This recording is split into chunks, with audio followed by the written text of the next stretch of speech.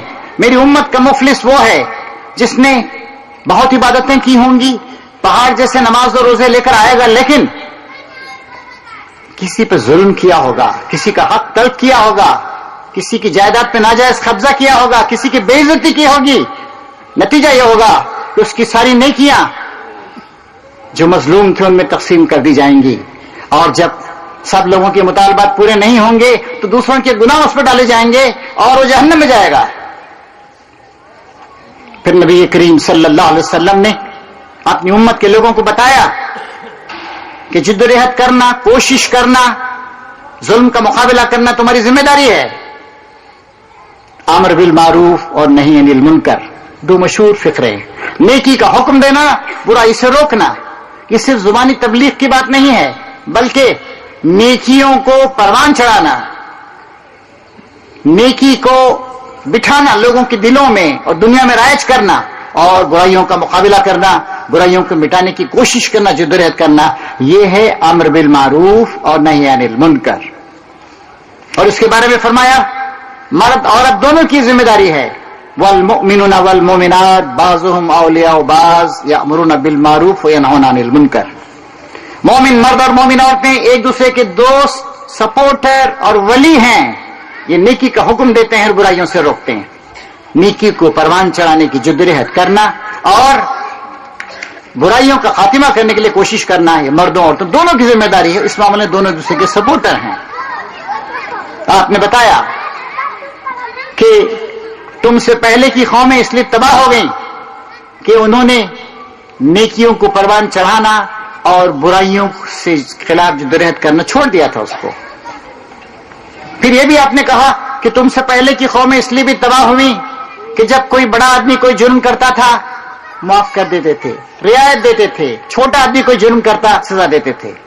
مشہور واقعہ, انصاف کی اس سے اونچی کیا مثال ہو سکتی ہے. فتح مکہ کے بعد بنی مخزوم کی ایک خاتون, اس نے چوری کی. اسلامی قوانین نافذ ہو چکے تھے اور اس وقت لوگوں نے کہا یا رسول اللہ اونچے خاندان کی عورت, آپ ہاتھ کاٹ دیں گے اس کا تو ناک کٹ جائے گی, اس خاندان اس قبیلے کی.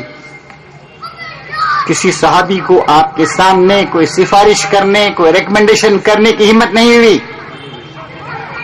حضرت زید بن حارثہ کے بیٹے اسامہ جن کو حضور نے گودوں کھلایا تھا ان کو بھیجا گیا.